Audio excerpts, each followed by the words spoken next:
ही शक्यता जी वर्तवली जात होती की अपक्षांचा खूप मोठा रोल असणार आहे या सगळ्या सत्ता स्थापनेमध्ये, ते आता तसंच राहील का, हा खरा मुद्दा आहे।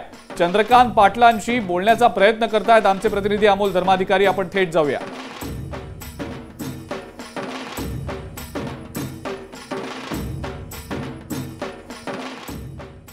सव्वा-दोनशेच्या वर जातोय। कल्पनेच्या पलीकडे चाललेलं आहे, कल्पनेच्या पलीकडे चाललेलं आहे।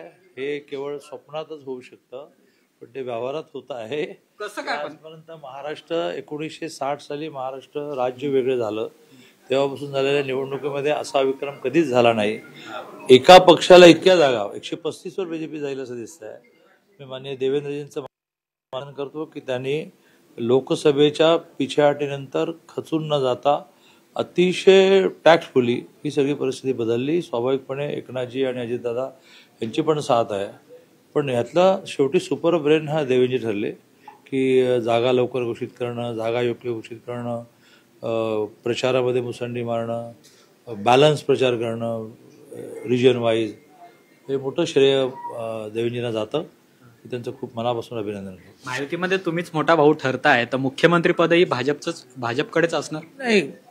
भारतीय जनता पार्टीचं शीर्ष नेतृत्व हे नेहमी देशाचा विचार करतो, धर्माचा विचार। धर्म म्हणजे कोणत्या अर्थाने? हिंदू धर्म जो उपासना पद्धतीशी जोडला नाहीये, तो व्यवहाराशी, आचरणाशी जोडला आहे। तर भारतीय जनता पार्टी नेहमी देशाचा विचार करते, राज्याचा विचार करते, हिंदुत्वाचा विचार करते, विकासाचा विचार करते। हा विचार करताना शीर्ष नेतृत्व काय निर्णय करेल मला माहित नाही। तरी भाजपचा मुख्यमंत्री व्हावा असं वाटतंय तुम्हाला? आणखी जागा जवळपास 1,600च्या वर तुम्हाला नेत्याची इच्छा ही तर आज्ञा, नेत्याने आज्ञा करायची नसेल, नेत्याने इच्छा व्यक्त करायची। नेत्याची इच्छा ही तर आज्ञा, अनुशासन आम्हा प्यार। आम्ही सेवक बीजेपीचे, आम्ही कार्यकर्ते बीजेपीचे, कुठल्याही कार्य असू द्या, त्यांनी जे सांगतील ते करतील।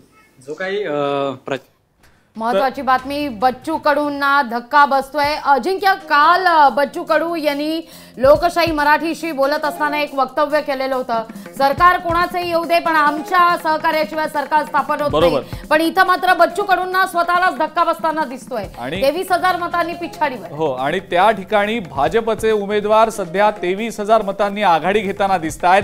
स्वतःच्याच बालेकिल्ल्यात बच्चू कडू कदाचित पराभवाचं तोंड पाहू शकतात की काय, अशी सध्याची स्थिती निर्माण झालेली आहे। त्यामुळे अगदी महायुतीतल्याही तीनही पक्षातल्या नेत्यांना अनपेक्षित असे काही धक्कादायक निकाल लागतायत। हे यश त्यांच्या दृष्टीने सुद्धा अनपेक्षित आहे असं सध्या तरी दिसतं आहे।